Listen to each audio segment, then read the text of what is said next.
슬기로운 한우 생활입니다. 한우의 질병을 보면 자주 발생하는 것은 확실히 설사가 맞지만 한 번 걸리면 성장이 잘 되지 않거나 살이 잘 찌지 않는 문제를 일으키는 것은 분명히 호흡기 질병입니다. 그래서 호흡기 질병을 최대한 막는 것이 한우의 생산성을 높이는 길이라는 생각에 한우의 호흡기 질병에 대해서 시리즈로 영상을 준비해 보았습니다. 오늘은 그 첫 번째로 왜 소는 다른 동물에 비해서 호흡기 질병에 더 잘 걸리고 한번 심하게 걸리면 생산성이 급격히 떨어지는지에 대해서 말씀드려 보겠습니다. 영상을 시작하기 전에 영상 하단의 엄지손가락 모양의 좋아요 버튼을 눌러주세요. 여러분이 눌러주시는 좋아요를 통해서 더 많은 분들이 이 영상을 보실 수 있습니다. 소는 구조적으로 호흡기 질병에 잘 걸리는 동물입니다. 소는 몸의 크기에 비해 폐의 용적이 작은 편이고 가스 교환이라고 하는 직접적인 폐의 기능을 하지 못하는 부분, 즉 사강이 많습니다. 폐의 용적이 작다는 것은 어떤 의미일까요? 여러분이 비빔밥을 먹을 때 사용하는 그릇을 생각해보면 이해하기 쉬울 겁니다. 그릇이 충분히 크면 내용물을 비비기 쉽습니다. 그런데 여기에 더 많은 밥과 나물을 넣으면 그때부터는 비비기 점점 어려워집니다. 마찬가지의 일이 소의 몸에서도 일어납니다. 소의 폐는 덩치에 비해 작은 편이기 때문에 여유가 없이 빠듯하게 돌아갑니다. 그래서 여기에 조금만 변화가 생겨도 소는 대사에 필요한 산소 요구량을 감당하기 어려워집니다. 그런데 현실은 어떨까요? 개량이 된다는 것은 경제적인 동물이 된다는 의미이고 이는 더 많은 대사량을 가진다는 뜻입니다. 하지만 개량이 된다고 해서 소의 폐가 마치 새로운 엔진을 다는 것처럼 함께 바뀌지는 않습니다. 그 결과 소는 오히려 호흡기 질병에 더 취약해지는 모습으로 나타납니다. 가스 교환을 하지 않는 부위, 즉 사강을 설명하기 위해서는 소의 폐가 다른 동물에 비해 여러 개의 엽으로 나뉜다는 점에 대해서 말씀드려야 합니다.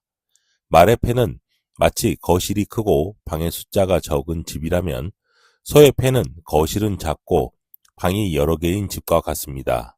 이 두 집을 청소하기 위해 돌아다닌다고 생각해보면 어느 쪽이 더 동선이 길까요? 당연히 방이 많은 구획으로 나뉜 집입니다. 소의 폐는 방이 많은 집과 같아서 공기가 들어가는 길이 길게 이어져 있습니다.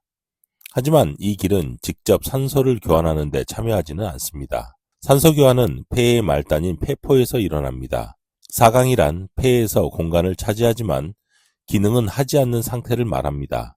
즉 물건을 사기 위해 길게 줄을 서 있지만 실제로 물건을 사는 것은 줄 맨 앞에 있는 사람뿐이라면 줄을 서 있는 사람들은 대부분 바로 이 사강에 해당하는 것입니다.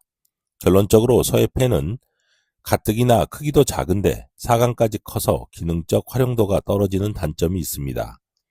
그래서 호흡기 질병으로 폐의 기능이 조금만 떨어져도 바로 티가 난다는 이야기입니다. 소의 폐는 앞에서 말씀드린 것처럼 여러 개의 독립된 덩어리로 이루어져 있는데 특이하게 호흡기 질병이 특히 잘 발생하는 부위는 우측 앞쪽엽입니다.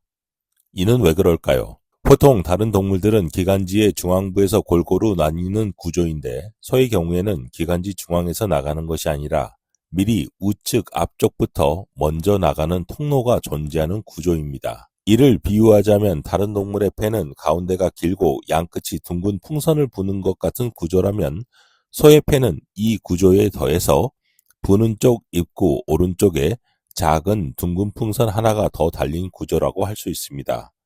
게다가 이 부위는 갈라지는 입구가 훨씬 짧습니다. 이런 풍선에 공기를 불면 먼저 이쪽에 공기가 차기 쉽습니다.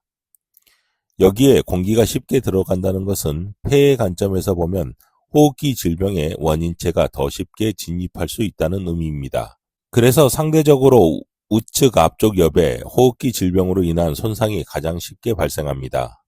그런데 일단 우측 앞쪽 옆에 문제가 생기면 이것이 또 다른 악순환을 만들어냅니다. 호흡기 질병은 점액처럼 끈적거리는 삼출물을 만들어내는데 이 삼출물이 배출되는 과정에서 우측 앞쪽에서 갈라지는 입구가 좁아지거나 막힐 위험성이 생깁니다.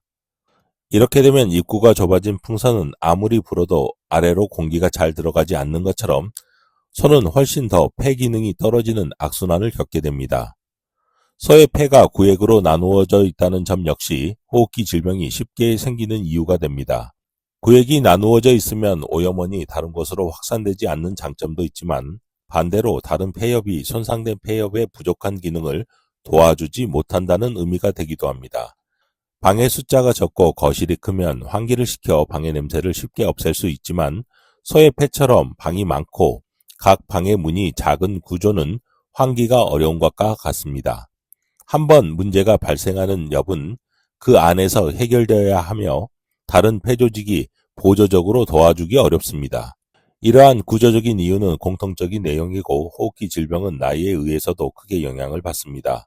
생후 100일 이내의 송아지는 생후 100일 이후의 소보다 호흡기 질병 발생률이 약 5배나 높다고 알려져 있습니다. 이는 어린 소가 나이든 소보다 호흡기에 더 취약하다는 의미입니다. 그 이유는 첫째, 폐의 기능이 상대적으로 덜 발달했기 때문입니다. 특히 생식 체중이 작거나 예정일보다 일찍 태어난 송아지일수록 이런 경향이 더 큽니다. 둘째는 면역력이 약하기 때문입니다. 송아지는 초유라는 수동 면역에 의존하다가 점점 스스로 면역력을 갖추게 되는데 충분한 면역력이 형성되지 않으면 호흡기 질병에 쉽게 걸릴 수 있습니다.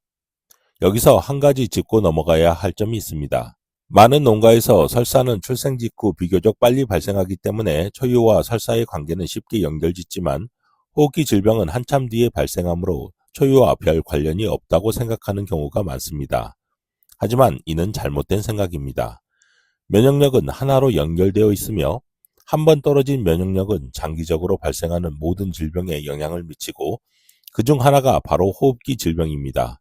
또한 어린 송아지일수록 단시간에 많은 변화를 겪게 됩니다.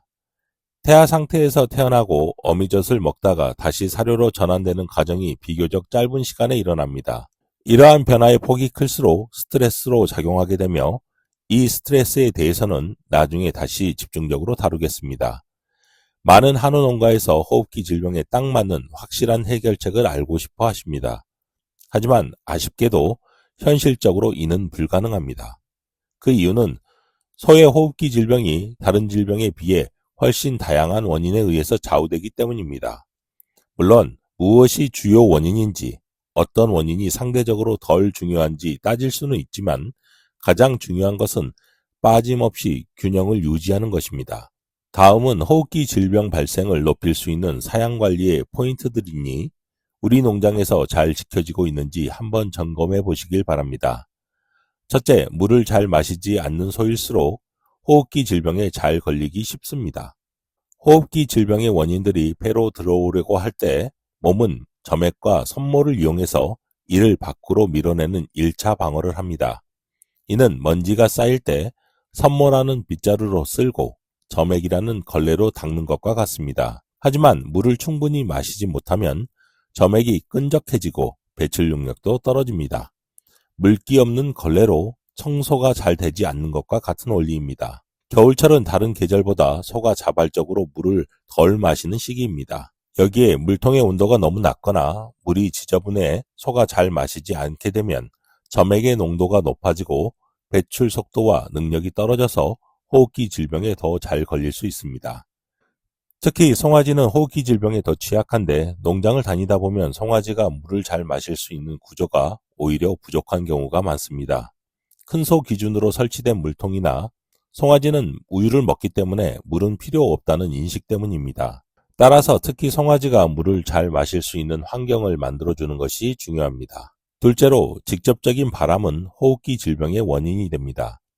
일반적으로 환기라고 하면 공기를 교환해주는 것으로 생각하며 직접적인 바람은 문제가 없다고 여기기 쉽습니다. 하지만 직접적인 바람은 기관지의 점액을 마르게 해 배출 능력을 떨어뜨리고 체온 유지가 어려운 어린 소에게는 면역력을 떨어뜨리는 요인이 됩니다. 셋째, 사료를 잘 먹는 소일수록 호흡기 질병에 덜 걸리는 경향이 있습니다. 면역력의 근본은 충분한 에너지입니다. 소는 한정된 에너지를 생명 유지에 배분하는데 에너지가 부족해지면 정상적인 면역 기능이 작동하기 어렵습니다. 넷째, 먼지가 많고 암모니아와 같은 유해가스가 많은 환경은 호흡기 질병 발생을 쉽게 만듭니다.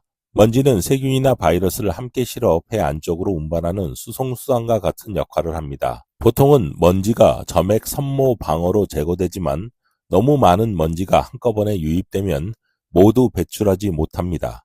유해가스는 또 다른 방식으로 문제를 일으키는데 섬모를 직접 손상시켜 마치 엉성한 빗자루처럼 만들어서 청소 능력을 떨어뜨립니다. 그 결과 호흡기 질병에 대한 방어 능력이 감소합니다. 많은 한우 농가에서 아무리 치료해도 호흡기가 잘 낫지 않는다고 말씀하십니다. 그런데 이 부분에 대해서 꼭 알고 계셔야 할 점이 있습니다. 호흡기 질병 치료에서 가장 중요한 것은 치료 시점입니다. 호흡기 질병이 잘 낫지 않는 이유 중 하나는 발견이 어려워 치료 시기를 놓치는 경우가 많기 때문입니다. 호흡기 질병의 진행을 초기, 중기, 말기로 나눈다면 초기 단계에서 발견되는 비율은 50%도 되지 않습니다. 이는 관찰 부족이라고도 말할 수 있지만 증상을 기침이나 콧물로만 한정해서 보기 때문이기도 합니다. 송아지가 호흡기 질병에서 가장 흔하게 보이는 증상은 우울입니다. 우울이란 단순히 활동성이 떨어지는 것부터 귀가 처지는 모습까지 매우 다양합니다. 그래서 송아지가 뭔가 이상하다라는 느낌을 빨리 알아차리는 것이 무엇보다 중요합니다. 또 송아지의 눈에서 눈물이 흐르거나 심해지면 눈곱이 끼는 것도 호흡기 질병의 증상일 수 있습니다. 송아지의 코, 입, 귀의 점막은 매우 밀접하게 연결되어 있기 때문에 호흡기 질병이 발생하면 눈물이나 눈곱뿐 아니라 중이염과 같은 귀 질병으로 진행되어 고개를 기울이는 증상까지 나타날 수 있습니다. 하지만 이를 호흡기 질병과 연결해 생각하지 못해 발견이 늦어지고 결국 치료 시기를 놓치는 경우가 많습니다. 소에 대한 관찰이 쉽지 않은 환경이라면 요즘은 첨단 기술의 도움을 받는 것도 하나의 방법입니다. 농장에 머무르는 시간은 한정되어 있고 특히 추운 겨울에는 사람도 외부 활동을 줄이게 되어 위험은 커지지만 발견 가능성은 더 낮아집니다. 기침 소리를 기준으로 삼는다면 기침은 간헐적으로 나타나기 때문에 초기 발견 확률이 매우 낮습니다. 또한 보온 등 아래에 모여있는 송아지들 사이에서 활동성이 떨어진 개체를 찾아내는 것도 쉽지 않습니다. 이럴 때 송아지의 행동을 분석하는 센서를 활용하면 사람의 눈보다 더 빠르고 정확하게 이상 징후를 파악할 수 있습니다. 초기에 발견되지 않은 호흡기 질병은 대부분 중기 이후에나 발견되며 이 시기에는 체온 상승이라는 전형적인 증상이 나타납니다. 만약 이마저도 놓쳐 목을 쭉 내밀고 개구 호흡을 하거나 허리를 숙인 자세, 정체량 부진을 뒤늦게 발견한다면 이는 이미 호흡기 질병이 상당히 진행되었다는 의미입니다. 이 단계에서는 치료가 어렵고 치료에 많은 시간이 소요되는 경우가 많습니다. 많은 분들이 말하는 호흡기에 걸리면 왜 치료도 잘 안 되고 아무리 먹어도 소가 잘 크지 않고 살이 찌지 않는다고 말씀을 하시는데 이는 거의 소의 호흡기 질병이 많이 진행되어서 말기에 해당하는 경우가 많습니다. 다음 영상에서는 호흡기 질병을 일으키는 주요한 원인, 예방, 그리고 치료 방법에 대해서 더 구체적으로 알아보겠습니다. 오늘 영상의 내용 중 궁금하신 점이나 강의, 컨설팅, 기타 문의사항은 고정 댓글에 남겨진 연락처로 연락을 주시면 성심성의껏 답변드리겠습니다. 긴 영상 시청해 주셔서 감사합니다. 슬기로운 하루생활이었습니다.